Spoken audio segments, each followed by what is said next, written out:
Friends, हम वो नहीं हैं जो हम सोचते हैं कि हम हैं। मेरा मतलब यह है कि हम जो सोच रहे हैं, जो हम हैं अभी, वो हमारे पिछले एजुकेशन, पास्ट एक्सपीरियंस और पास्ट की जो भी घटना हुई हुई है, उसकी वजह से हम आज हैं। इसीलिए इस बात को हम एक कहानी के द्वारा समझेंगे तो आपको बेटर आइडिया मिलेगा। ये कहानी एक राजू की है। राजू बहुत ही एंथुसियास्टिक लड़का था, 10 साल का लड़का था, हर एक काम में आगे रहता था। एक दिन उसके पापा को उसकी दिवाली के टाइम में, उनकी दिवाली की सीजनल दुकान थी, इसलिए वो बहुत बहुत बिजी रहते थे। पर वो हर साल सभी को ग्रीटिंग कार्ड भेजते थे। अभी तो ये सब बंद हो गया है, लेकिन जब मैं छोटी थी तब ये सब होता था। लेकिन अब तो हम सब ग्रीटिंग अपने फोन से ही भेज देते हैं और ई कार्ड भेज देते हैं। कोई किसी को जो कहते हैं ना, हार्ड कॉपी नहीं भेजता है। लेकिन ये उस टाइम की बात है जब हार्ड कॉपीज भेजा करते थे और लोग खुशी खुशी उसके आने का इंतजार भी करते थे और पढ़ते थे। तो उसने एक दिन उसके पापा डिनर टेबल पर बैठे थे और राजू वहां सामने ही खेल रहा था। तो बहुत बिजी होने की वजह से वो कार्ड पोस्ट नहीं कर पाए थे, उनको कार्ड भेजने थे। तो उन्होंने राजू से कहा कि राजू बेटा, क्या आप मेरा एक काम कर दोगे? तो राजू तो बहुत एंथुजियास्टिक था, उसने कहा यस पापा, क्यों नहीं, बोलिए। तो पापा ने कहा कि बेटा देखो, कल जब तुम स्कूल जाओगे तो तुम्हारे रास्ते में ही पोस्ट ऑफिस आएगा, तो क्या आप उस पोस्ट ऑफिस में ये ग्रीटिंग कार्ड सब डाल दोगे, पोस्ट कर दोगे? तो राजू बोला यस पापा, मैं जरूर ये पोस्ट कर दूंगा, आप चिंता मत कीजिए। ऐसा क्या कर वो खेलने लग गया। उसने वो ग्रीटिंग कार्ड बैग में रख दिए थे। दूसरे दिन वो तो कहना भूल गए, पापा को याद भी नहीं रहा। पापा निश्चिंत हो गए थे कि हाँ, अब तो ये काम हो जाएगा। ऐसा करते करते एक दिन हो गया, 2 दिन हो गया, बच्चे ने भी इतना ध्यान नहीं दिया, वो तो अपनी धुन में मस्त था। तो ऐसा करते करते फिर से संडे का दिन आ गया और पापा उस टाइम लंच कर रहे थे। उन्होंने उन्होंने देखा कि वो राजू फिर से खेल रहा है। तो उन्हें तुरंत दिमाग में आया कि अरे, कि मैं पूछूं इसको ये ग्रीटिंग कार्ड पोस्ट किए कि नहीं। तो उसने राजू से पूछा कि बेटा, आपने ग्रीटिंग कार्ड तो पोस्ट कर दिए थे ना? तो राजू ने कहा ओ माय गॉड पापा, मैं तो भूल ही गया। तब उसके पापा ने क्या जवाब दिया, ये आप सोचिए। आप सोच रहे होंगे कि उसके पापा ने उसे चांटा मार दिया होगा या गुस्सा हुए होंगे या और कुछ भी। लेकिन उसके पापा ने गुस्सा तो हुए, लेकिन उन्होंने ऐसे 2 शब्द कह दिए जो इसके मन में एक नकारात्मक छवि बन गई। उसने राजू को कह दिया कि how lazy, how lazy you are, तुम्हें कोई भी काम सही तरीके से नहीं करते। इसलिए वो राजू के मन में एकदम ऐसा हो गया कि ओह, मैं ऐसा हूं। जबकि राजू एक बहुत ही एंथुजियास्टिक लड़का था। फिर तो उसने ये सोचा कि हाँ चलो, पापा ने कहा है, गुस्से में बोल दिया होगा, यह कहकर उसने छोड़ दिया, इतना मन पर नहीं लिया। फिर थोड़े दिन बाद हो गए, 2 महीने बाद, जब स्कूल का एनुअल फंक्शन था, तब टीचर ने कहा था कि है ना, हमें एनुअल पार्टी रखनी है, तो हम इस स्कूल को सजाना है। तो अपनी क्लास का मॉनिटर कौन करेगा और कौन इस सेलिब्रेशन की पूरी जिम्मेदारी लेता है? तो राजू ने तो सबसे पहले हाथ खड़ा कर दिया, yes ma'am, I will do that, मैं इसकी सारी जिम्मेदारी लेता हूँ। तो ठीक है, मैम ने भी कहा ठीक है राजू, तो ये 10th 10th मार्च को ये सब फंक्शन होने वाला है, तो आप ये सब 9 मार्च को कंप्लीट करके रखिएगा। तो ठीक है, राजू को अभी उस 9 मार्च में 4 दिन बाकी थे। तो राजू तो पूरे खेल खेल में वो फिर से भूल गया। जब टीचर ने आके 9 तारीख को चेक किया तो वहां पे कोई भी फंक्शन की प्रिपरेशन नहीं थी। टीचर बहुत गुस्सा हुई।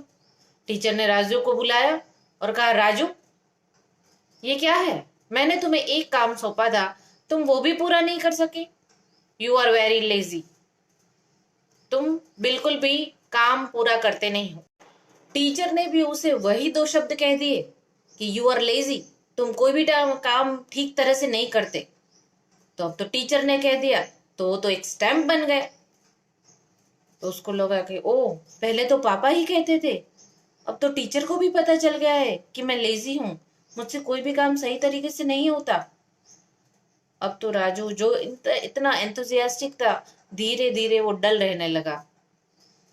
वो अपने आप को एकदम नेगेटिव महसूस करने लगा, लेजी रहने लगा।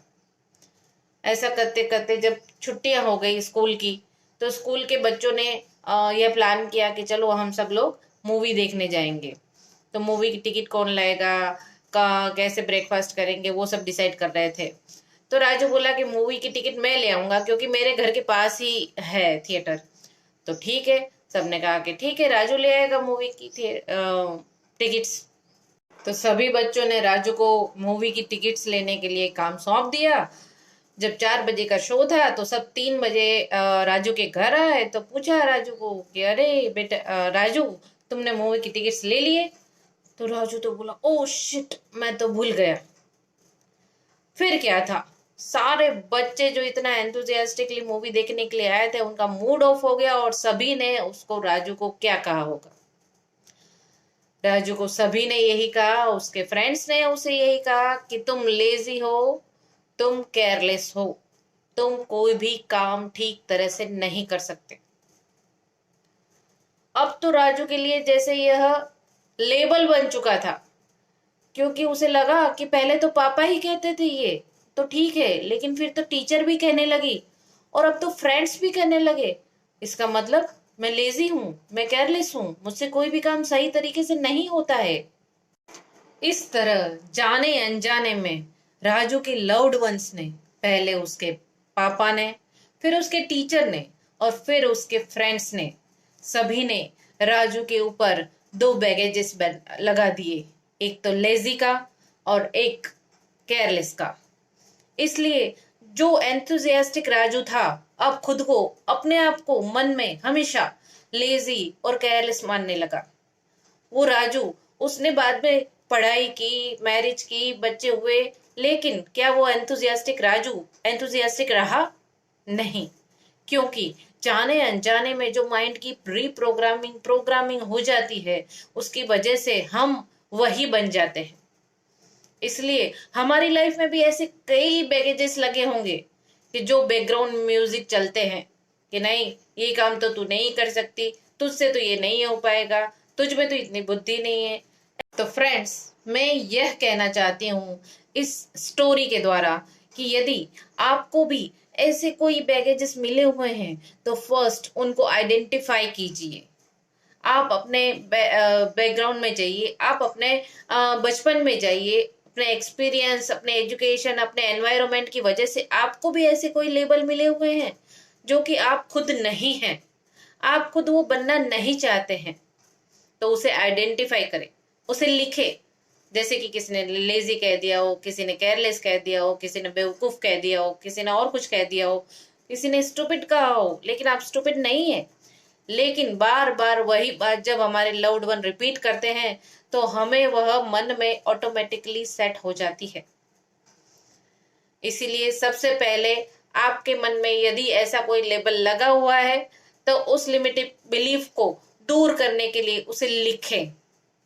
आइडेंटिफाई करने के बाद यदि आपको ऐसा लगता है कि आपको किसी ने स्टूपिड कहा है, तो उसे थैंक यू कहिए कि हाँ, ये शब्द मुझे मिला है label, thank you very much, अब तुम्हारा काम मेरे जीवन में खत्म हो गया है, now you can go and leave me. और उसके बाद आप उसके सामने एक ऐसा शब्द बनाइए, जैसे कि यदि आपको किसी ने स्टूपिड कहा है, तो आप ऐसा शब्द बनाइए, I am very much intelligent. तो इससे आपकी यह लिमिटिंग बिलीफ दूर होगी, और जो नया शब्द आप डालेंगे वही आपके सबकॉन्शियस में सेट होगा। यदि किसी ने आपको लेजी कहा है, तो आपको ऐसा शब्द डालना है उसके बिल्कुल अपोजिट, कि आप बहुत ही सभी कामों में बहुत एक्टिव हैं। यदि आपको किसी ने केयरलेस कहा है, तो आपको केयरलेस को थैंक यू कह के कहना है, now you can leave me, thank you so much. और आप उसमें एक नया careful, you are very careful, you are very caring person, ऐसा शब्द ऐड कर सकते हैं हमेशा, जिससे आपकी नेगेटिव बिलीफ, आपकी लिमिटिंग बिलीफ जो आपको लिमिट में रखती है वो खुल जाएगी और आप आगे बढ़ पाओगे। ऐसी कई बिलीफ होती है जो हो सकता है किसी ने आपको इंटेलिजेंट कहा हो, किसी ने आपको बहुत सुंदर कहा हो, और वैसे पॉजिटिव शब्द आप रखें अपने मन में, दैट इज बेटर। लेकिन जो भी नेगेटिव शब्द आपके लिए बोले जाते हैं उसको आप मन में संभाल के ना रखें राजू की तरह, क्योंकि राजू एक एंथुसियास्टिक बॉय था जो कि लेजी और केयरलेस कहलाने लगा, और उसको मन में हमेशा जो भी काम करता था सबसे पहले उसके मन में तो वही रहता था कि हाँ मैं तो लेजी हूं, मैं तो केयरलेस हूं, इस तरह। इसलिए कभी भी अपनी लिमिटिंग बिलीफ को लिमिटिंग में न रहने दे, उसे आइडेंटिफाई करें, और आइडेंटिफाई करने के बाद जो आपकी नेगेटिव बिलीफ है उसके सामने एक पॉजिटिव बिलीफ रखें और उसे ही रिपीट करें। यह करने से आप अपने आप को जो बनाना चाहेंगे वही बन पाएंगे। आपको मेरी ये तरकीब कैसी लगी प्लीज कमेंट में बताइएगा, और आपकी जो भी लिमिटिंग बिलीफ है वो भी आप मुझसे शेयर कर सकते हैं। आपको इसके रिलेटेड कोई क्वेश्चन आंसर पूछने हो तो भी आप पूछ सकते हैं। होपफुली आपको मेरी ये सारी विजडम स्टोरीज, मोटिवेशनल स्टोरीज पसंद आती होंगी। आपके लाइक्स और कमेंट्स मेरा उत्साह बढ़ाते हैं। अच्छी चीजों का प्रचार और प्रसार करना बहुत जरूरी है। मैं रिक्वेस्ट करती हूँ आप सभी से कि यदि आपको मेरी ये स्टोरी पसंद आई हो तो कृपया इसका प्रचार और प्रसार जरूर कीजिए। यदि आप मेरे YouTube चैनल पर नए हैं तो प्लीज सब्सक्राइब करना ना भूलें और बेल आइकन जरूर दबाएं।